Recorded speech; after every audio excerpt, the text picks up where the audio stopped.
You wanted the best. You've got the best podcast. The hottest podcast in the world. The Chris Voss Show, the preeminent podcast with guests so smart you may experience serious brain bleed. The CEOs, authors, thought leaders, visionaries, and motivators. Get ready. Strap yourself in. Keep your hands, arms, and legs inside the vehicle at all times, because you're about to go on a monster education roller coaster with your brain. Now, here's your host, Chris Voss. Hi, folks. Chris Voss here from thechrisvossshow.com. Ladies and gentlemen, welcome to the big show. I think we just got the batter at half, the Iron Lady there. So she did her part, and here, we'll see if we can reintroduce her again. She's just being really short with us. What's going on with that? Anyway, guys, welcome to the big show. As always, for 16 years, we've been bringing the Chris Voss Show. The smartest people, the most brilliant minds. And, of course, that's why we have guests on the show, because I'm just some idiot with a mic. That rounded out really nicely. It sounded as good in my head as it came out. So we have all the smartest people. If you don't believe me, we'll go listen to all the 2,200 episodes or whatever it is nowadays that they're up and growing. 2 to 3 to sometimes 4 shows a weekday. That's 15, 20 shows a week, people. What more do you want from me already? Refer the show to your family, friends, and relatives. Go to goodreads.com/Chris Voss, LinkedIn.com/Chris Voss. Chris Voss, one on the TikTokity, all those crazy places on the internet. We have an amazing young man on the show with us today. We're going to be talking about his newest book. Gregory J. Leeson joins us. His book is entitled Ordinary People, Extraordinary Lives, A Path to Reconciliation in Our Own Divided Times. Boy, do we sure need some help. It came out September 30th, 2024, and we'll be getting his insights as well. He hails from the picturesque shores of Halifax, Nova Scotia. He has a bachelor's degree in economics from the University of Western Ontario. And after a brief yet intense foray in investment banking in Toronto, he made a bold leap to the United States, coming to the big city there, as it were, trading bond futures at the Chicago Board of Trade, or otherwise known as the CBOT. The CBOT. Yep. Is that what it's known as? I don't know. That's it. Yeah, I remember my day training stuff. Years later, following a life setback, he became a self-taught expert in various software engineer language and co-founded Chinova Software, crafting innovative systems for renowned companies such as Sears Roebuck, Quaker Oats, and Abbott Laboratories. His eclectic career accumulated with retirement in 2022 as a senior R&D manager at Pfizer. And now we have him here with his new book. Welcome to the show. How are you, sir? I'm great, Chris. Good to be with you today. Good to have you as well. This is exciting. New books are always wonderful. They bring forth all sorts of smartness. Give us any .coms. Where do you want people to find you on the interwebs? So it's GregoryLeesonBooks.com, and Leeson is L2ESON. So give us a 30,000 overview. What's inside this new book? So the new book, people ask me, where did this come from? And I thought it started in 2015. But actually, it probably started as far back as grade 4, when an interesting year of my life. I grew up in a normal family, very stable, but very, very stereotypically British. And there was tremendous support or tremendous stability, but not a lot of support and so forth. And grade 4 things started happening, and I started having some seizures, and my teacher told my parents that I was living in my own world, and I stopped reading fiction. And that was the big thing, Chris. And I started reading biographies. And probably between grade 4 and grade 10 or grade 11 or so, I read probably more biographies than most people might read in a lifetime. That's when it kind of started, in a way, the biography part. Mm-hmm. Yeah, I remember falling in love with biographies of war heroes. Like I was reading a lot of Eisenhower, MacArthur, and different things. I was just enthralled with those when I was in like 4th grade. I don't know why. Yeah, 4th grade. For me, it was all sports. I read all athletes and coaches, and they were the best teachers I could ever have. And then so that's when the idea of being interested in other people's lives started. Mm-hmm. And then in 2015, on the master ceremony at my 40th high school reunion back in Halifax, Nova Scotia, and since I was kind of running the show, I tried to make sure I talked to as many people as I could. And I heard some great, great stories. Some of them I knew, like one of my friends who was my roommate in college. He went on to become head coach of the Pittsburgh Penguins in the NHL. I was a guy there who's Deputy Commissioner number 2 in command of the RCMP. So there's some great stories. I thought, wow, I wonder if anybody's ever written a book about people, just ordinary people, and so forth. And I thought, yeah, but that's not for you, Greg. You're a math guy. You don't know anything about letters. So I kind of dismissed the whole idea, right? Mm-hmm. Then in 2019, I'm divorced and I'm on a date with this woman. And she's a bit of a bibliophile and we're talking and she's into motivational books and philosophy and that. As I'm talking, she stops me mid-sentence and she says, Greg, have you ever thought of writing a book? I said, no one's ever asked me that one before. I said, but I have one book in me, but it's not about me. It's about everyone else. And she said, go for it. I never saw her again, but I talked to a friend of mine the next week and I said, listen, I got this idea. And my friend just happened to be from India. I had an incredible story of how he made his way from India to the University of Buffalo to get his PhD and was working at Pfizer as a chemist. And he said, Greg, go for it. And then, of course, COVID set in and that kind of put everything on hold until a retirement in October of 21. And that's when it all started for real. Oh, wow.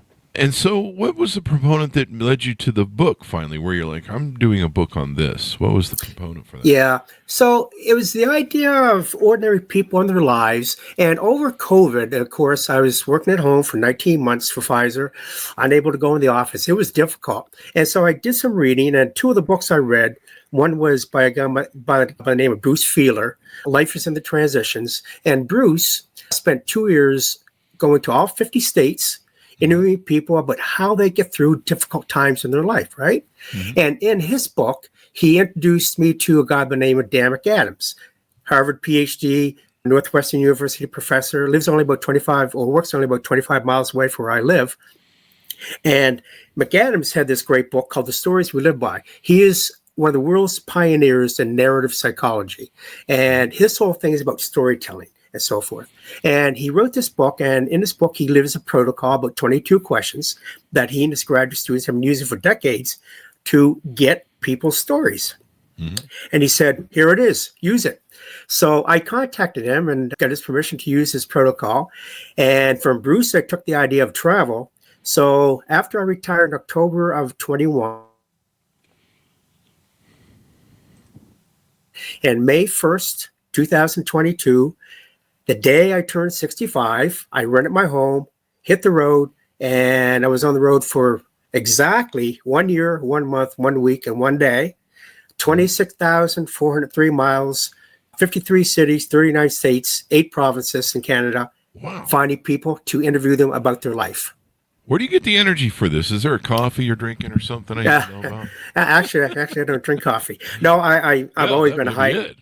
Maybe it. I've always been a high energy guy. It's just then this is something I wanted to do in my life. You know, I'll have what he's having, waiter. Yeah, I remember that scene. I mean, that's a lot of work. And so when you set out with this vision to accomplish this, did you know that it was going to end up the way you wanted, or were you taking a bit of a risk? I was taking a bit of a risk. Some people thought I was kind of nuts, you know. But here's the thing, Chris, and this is the way I am. I rented my home for 13 months, so I had absolutely no backdrop. I had to do it. Burn the ships behind you. Yep. That's exactly what Cortez did, I think, and that's exactly what I did. And I did that on purpose because I did not want to leave myself an excuse. So there I was. So I did 4 journeys. I did an Eastern journey, Western journey, Southern journey, and Great Plains journey. Did you go by RV or car, or how did you? Car, Airbnbs everywhere. Okay. Lived Airbnb in my car, and usually stayed about 5 nights in each city, and on to the next one, on to the next one, on to the next one. I mean, you would have got some better stories. You would hitchhike. You probably been buried on the road somewhere, but that's it. I did a lot of that when I was a kid. Yeah. We had FBI Frank, I forget his last name, on the show about a book about the FBI road truck killers. Kind of interesting. But so Did you held like symposiums or little conferences that you were inviting people to? Or? Yeah. So what I did, I started out interviewing a few people that I knew, and I had a website up and running where I posted those stories, the mini biographies that I wrote for those 4 or 5 people. So I had a track record of some sort, and I met people however I could. I met them in the street. I did give 19 speeches on my journeys, most of them to Rotary clubs. Great organization. Yeah, Rotary. Part of the country, if you will. Yep, exactly. So I gave 19 speeches. I met people that way. I met people through the Airbnbs. I got referrals. I did, as I said, a few people I knew in Illinois and Nova Scotia. Not many. Most were perfect strangers, and I met them in so many different ways, Chris. Mm-hmm. And what were you asking him? What were you hoping to accomplish? So I was basically using Dan McAdams' 22 questions, which incidentally, I met Dan at Northwestern in February for lunch, and he remarkably has given me permission to publish his protocol in my book. It's Appendix A. And I jokingly tell people, if you're thinking of buying the book, don't buy it for anything I wrote, buy it for Appendix A. Well, it is, I'm just serious. It's to get your stuff too. It's a 2 for 1. Yeah, it's a 2 for 1, but it is really remarkable. I mean, so I interviewed 71 people, and McAdams wrote this in his book, and I didn't really believe it, but I experienced it. Of the 71 people that I interviewed, mostly perfect strangers, Chris, 30 of them broke down crying during the interview. Really? This is not Mickey Mouse stuff. And it's not mine, it's McAdams. What was we want people to buy the book, so we can't tease out too much, but what was the reason they were crying? Because someone was finally listening to them? Because that was part of it. That was absolutely part of it. But I think it's just dealing with, the questions got very, very deep, right? And as people started talking about these things, and, I'm not a very big guy, so I'm not intimidating in any way whatsoever, Chris. And I think people opened up to me easily, and I was just there to listen. Remember, I'm dispassionate. I have no stake in the game, if you will, for most of these people, and they felt free talking to a stranger. Wow. That's kind of one of the problems. I think we discussed it ad nauseum on the show is, one of the things that divide us. We don't listen to each other. We don't really listen. We don't. Kind of and here's what I have to say. And exactly. You're spending all the time setting up what you have to say. Yeah, exactly. We do those. If I could, let me just read you one sentence from McAdams on the back of my book. There it is. One sentence, and it kind of sums it up. He says, people find common ground through storytelling. Stories are the owner's manual to life. Let alone hate. To say on the show. Another person once you have come to know their story. I think that says it all in a way. Can you cut that again? Because I think it dropped a little bit on the audio. Oh, okay. Yep. It's worth repeating. Sure. Dan McAdams. People find common ground through storytelling, Leeson shows us, for it is nearly impossible to dismiss, let alone hate, another person once you have come to know their story. Never judge a man until you walk a mile in his shoes or something like that. And so I set out with the assumption that we kind of live in a divided world. And so in my book, I have, of the 71 people I interviewed, there are 66 mini stories, as I call them, mini biographies, very mini biographies in the book, about 550 words each, just to capture an essence of someone's life. But I also have 52 anonymous opinions from people all over the United States about where we are as a country, how divided we are, and where we are headed. And those are pretty fascinating things. So whatever they said is what I wrote. And then you're just taking anybody from any walk of life. Like you're not trying to interview scholars or people that maybe they're just the average Joe or Jane. Yeah. No, I think I had 6 or 7 academics. Okay, PhD type people. Maybe 8. So I did have some, but I had a little bit of everything. And I had, a few people, public figures, head coach in the NHL. I interviewed Lynette Grable, who ran against Liz Cheney in Wyoming as a Democratic candidate. Liz, she is nationally known. I met her, so I got a few, Emmy Award winner out of Manchester, New Hampshire. So I had a few people who have public names, but most people just random, ordinary people. We say that life or the stories are the owner's manuals to life, and the great thing about people's stories is how we learn. It's before books and movies and television, it was the way we learned. We told stories around the campfire to each other as cavemen. There was there was always a historical griot that kept the history of the tribe in his brain. Yep, that's exactly right. I don't know what happened if he ever got eaten by a lion, but like, hey, protect that griot guy, man. We can't. He's the one guy with all the info. But he would pass it on down to the next griot and all that stuff. And so it's interesting how we, But then again, the stories we have, the one quote for me is, the one thing man can always learn from his history is that man never learns from his history. Everywhere we go round and round. So welcome to 2025, whatever that means. But so do you want to give us you want to tease out, I mean, like I said, people need to buy the book. We don't want to give away too much. But do you want to tease out maybe some of the consensus you found, or maybe some things that surprised you that maybe you didn't expect coming when you were talking to people? It's interesting. I was asked that question near the end of my journeys and some of the speeches I gave. What did you learn from this, Greg, and that? And what I can say is, I think I experienced what I was kind of expecting. We all have great stories. Yeah, I did, Chris. We all have great stories, and these great stories are what we might just call ordinary life, because we all live. Nobody escapes, trials and tribulations. We all have to go through that. And everyone has gone through that. People have achieved, but they've also lost and so forth.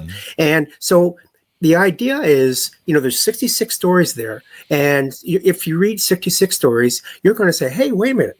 I know that guy, or I know that gal. Others, maybe not so much. Of course, that's to be expected. But you're going to see yourself in the book. And I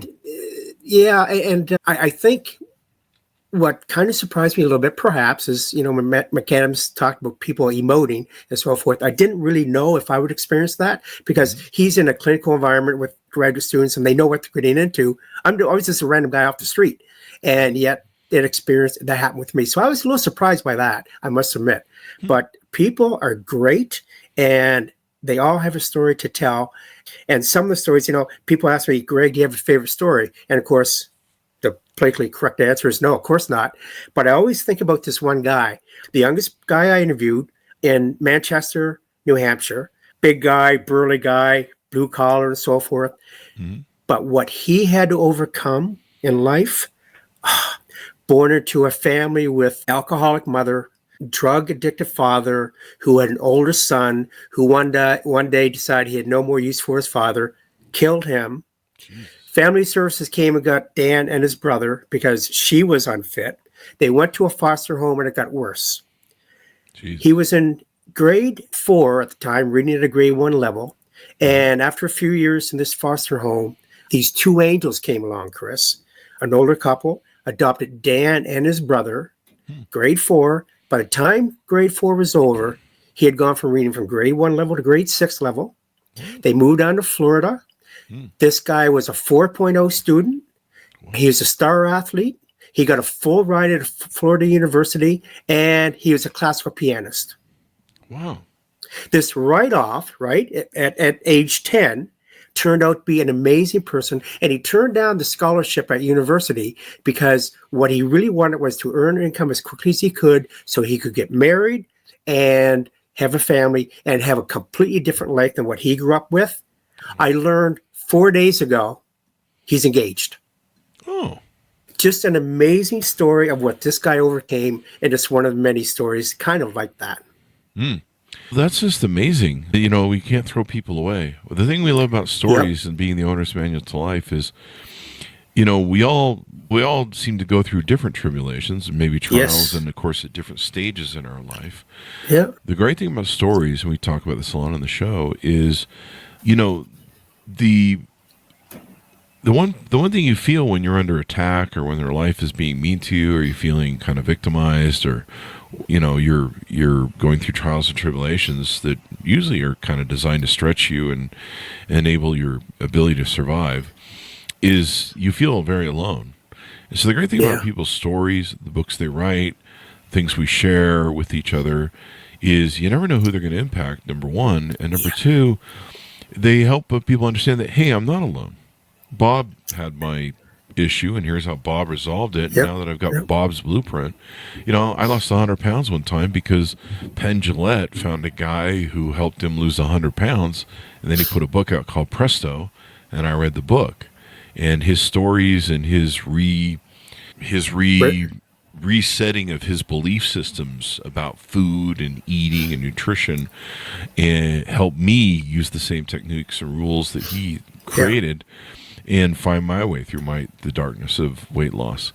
And so and the thing is, you never know who your story is going to touch. I remember, I've talked about this before, but I remember being deep in editing in mine, and I was ready to throw it out the window. I mean, I was really burnt out writing a book in 3 months. I mean, I rammed it hard, but a lot of them were stories I have been telling for years of my journeys of life, but still just constantly rehashing them and hammering them, and doing the design work on them so they seem they were more interesting maybe and played better. But and plus trying to remember all the details, because it's been that was the same part. My favorite word about what you're talking about is cascades. It cascades, Chris. It does. And when I'm giving speeches to the Rotary clubs or whatever, they do great work. I said, you will never see the result of your work because it cascades and so forth. And that's, take it to heart, read some of the stories, but maybe even more importantly, they look at that protocol in Appendix A and they say, you know what? Maybe I should go through this, or maybe I should even write my own life story by using this as a template to get it going and so forth. And that's the way it will cascade. Yeah. And you never know who you're going to touch, I mean, that's right. We talked about authors on the show where we've, they had somebody come up to them at a book signing and say, I was in prison, and we had a little group of women who were prisoners, and we used your book series to help learn to grow and be better and try and make it so we don't ever recidivize back to here. And, and she had no idea that her books were being utilized in this way. And, we just never know. I mean, I've told stories about the pain that I went through with my dog dying all of a sudden on me, and I thought it was selfish. And then all of a sudden, people, years, it's been since 2013 or 14, years, people come up to me and go, your story about your dog, blah, blah, blah, and the work that you did with your dogs over the last decade, I guess now it's been, motivated me in this way. And I'm like, God, you still remember that? Wow. That had that much of an impact on you. And that's the beauty of us sharing with each other. You never know. Yeah, it's funny you mentioned inmate. I actually met an inmate. I didn't interview him. He didn't agree, unfortunately. He was in prison in New Mexico for murder, no less. Oh, wow. He was exonerated, and I met him on Haight and Ashbury in San Francisco with a Gibson guitar. And, so I met him. Never got a chance to interview him, unfortunately, but I'm sure he had a great story. Yeah. I mean, and it's interesting. You can learn stuff from everybody. I mean, that's why I do the podcast, because I love talking to people. Everyone's got a different journey. I always joke that maybe I'm just sick of me and my journey. I like to hear other people's journeys because I'm tired of mine. I listen to other people's. I'm like, yeah, that sounds really cool. I think I'm going to do that part. But I think it's interesting that when we kind of sit down with each other and the example you've shown, listen to each other, realize that we're multifaceted human beings. Some of us are. There's some people on Twitter that I won't say anything about. Maybe. But I mean, George Carlin did have a saying, you think how dumb the average person is, and realize, but even dumb people have stories, because if dumb people didn't have stories, I wouldn't have me as the host of a podcast, because we need some idiot running the mic. Yeah. You're a storyteller. Yeah, and I try. And you are. What's great is if you're dumb, you have a lot of great stories.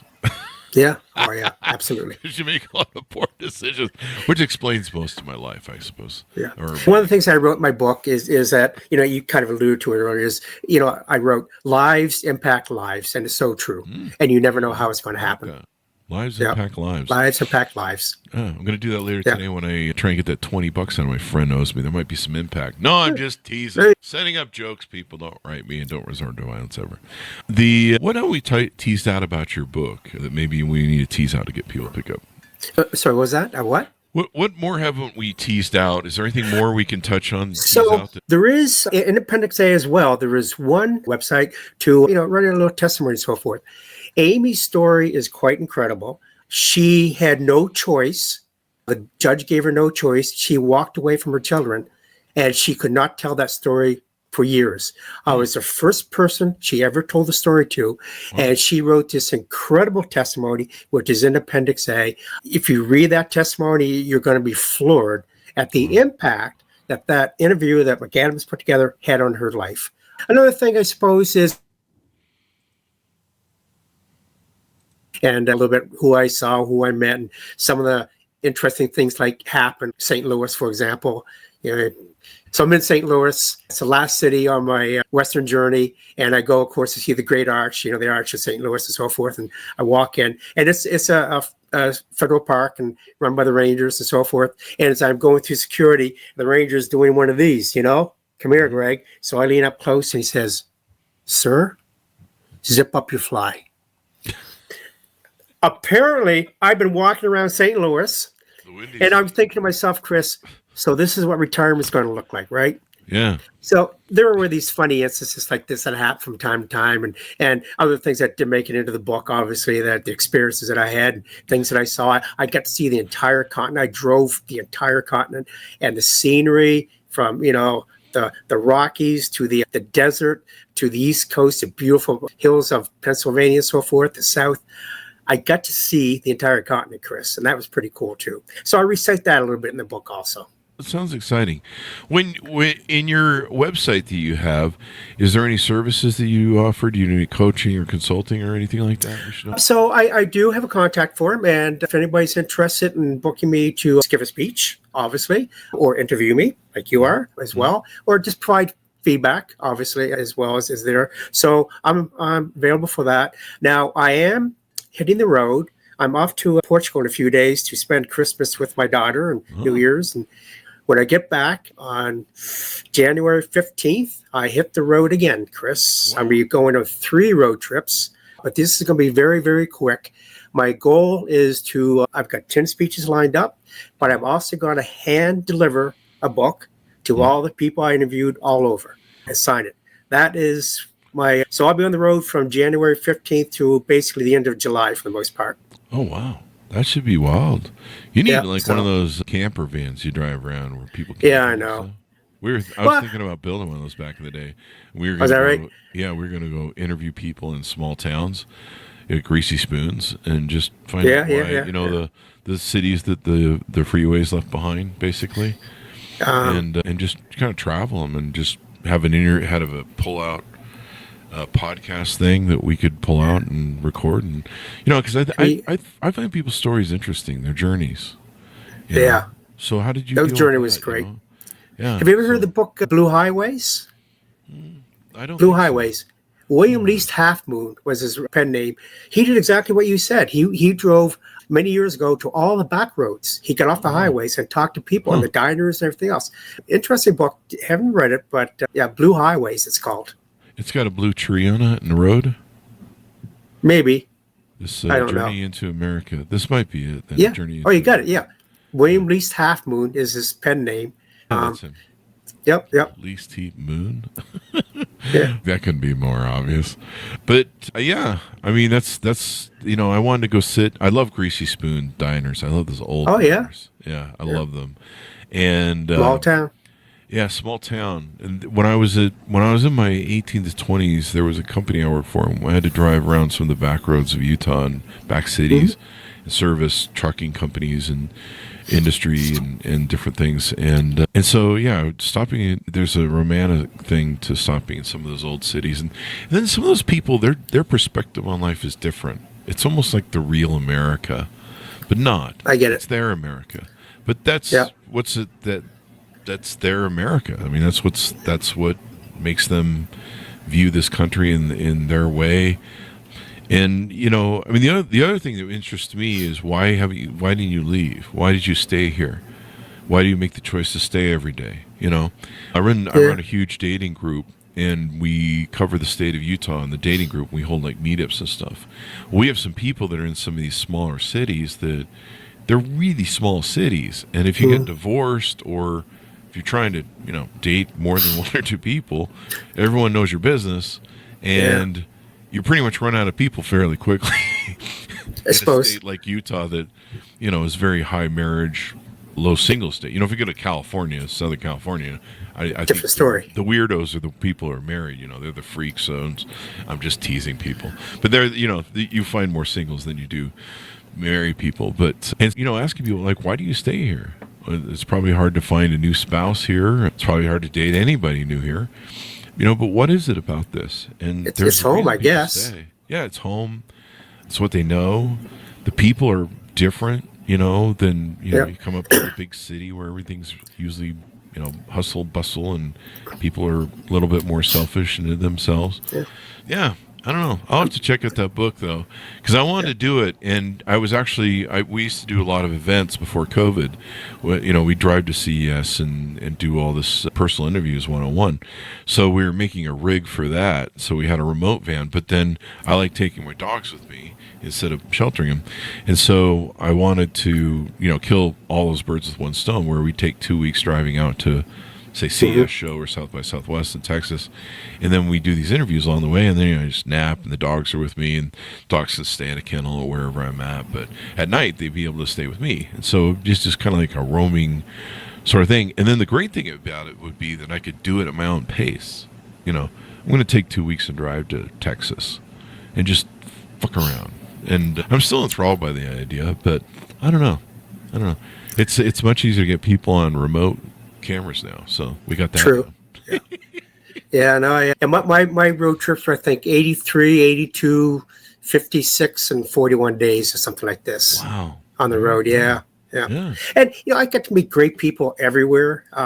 Didn't matter whether it was in California or Wyoming or whatever, or Alabama, didn't matter. They're just great people, Chris, and from all stripes of life. That really brings a good topic to what we're talking about in the show.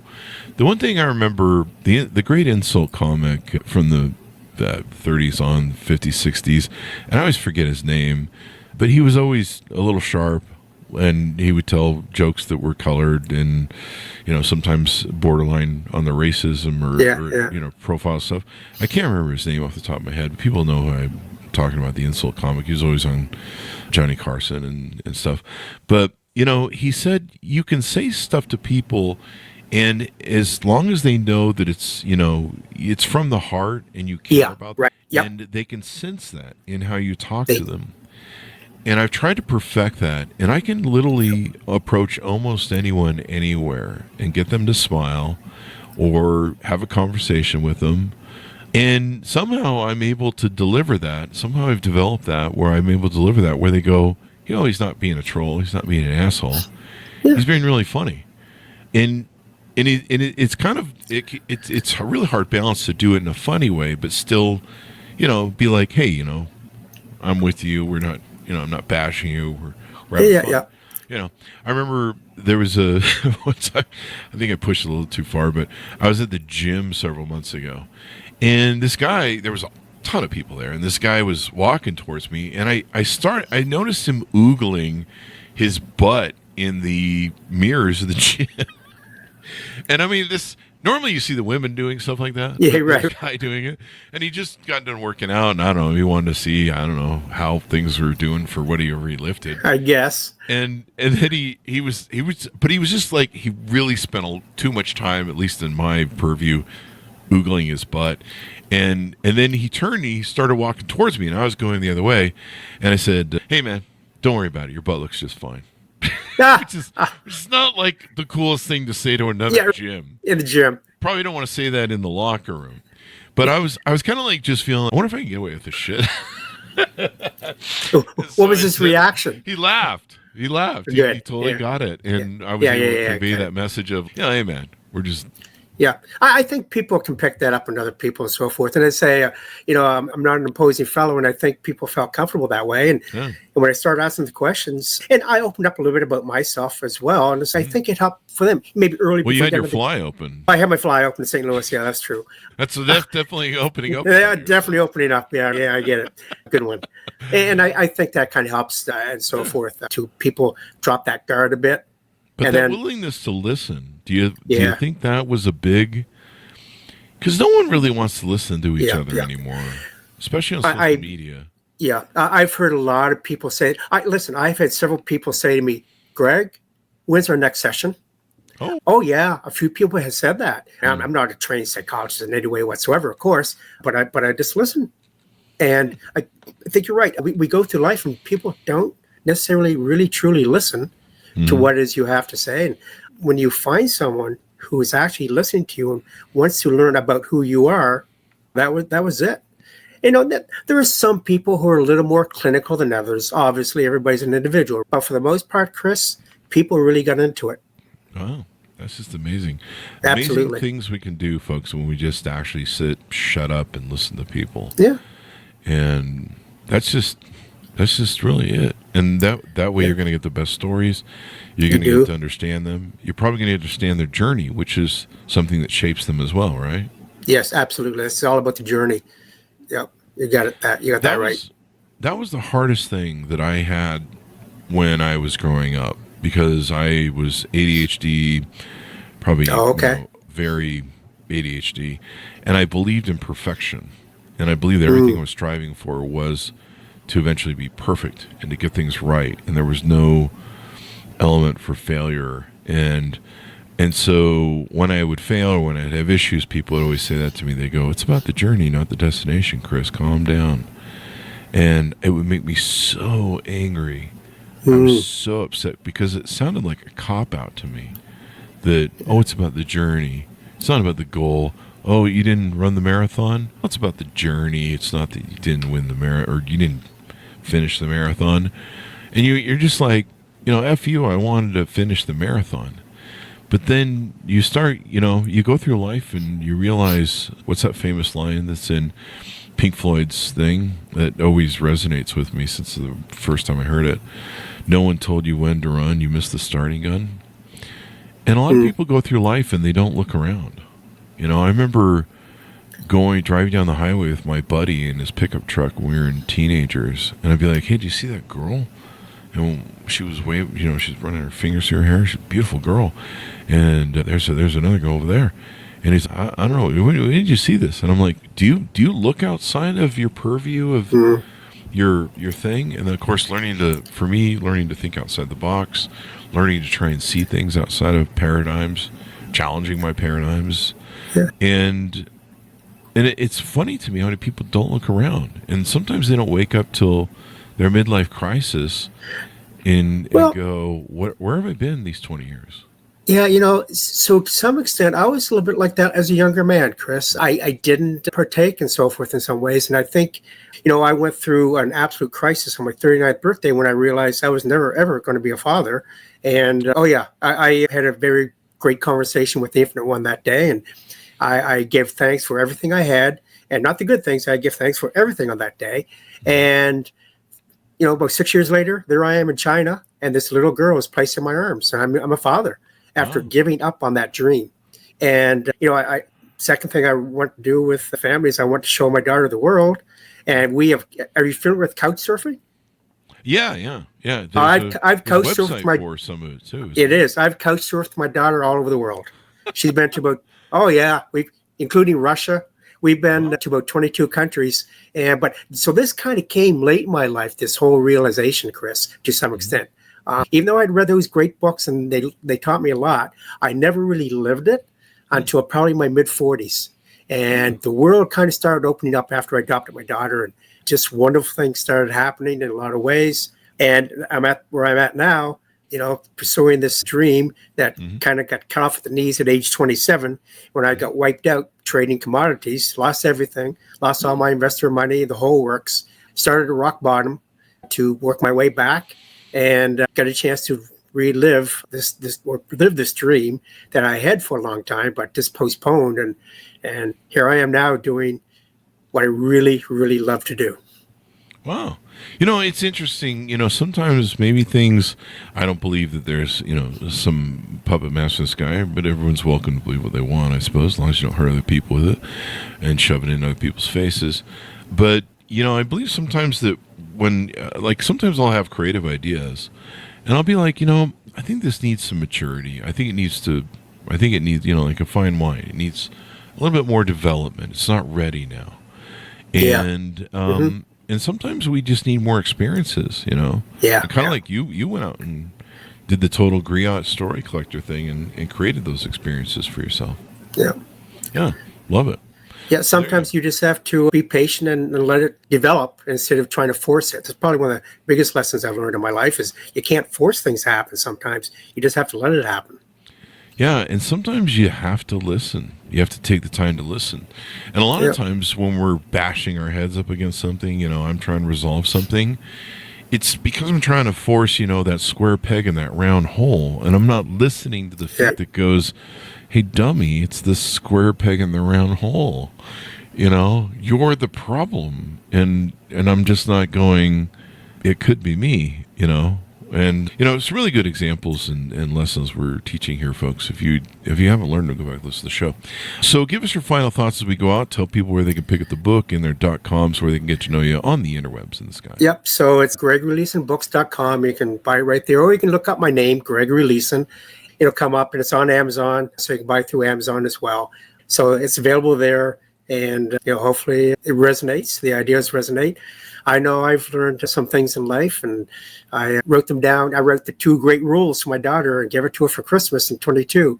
I kind of learned from this process. And rule number 2 is for anything you do, there's no substitute for preparation. Wow. And rule number 1 is for anything you do, have no fear. I thought it was don't talk about Fight Club. About what? I thought it was don't talk about Fight Club was rule number 1.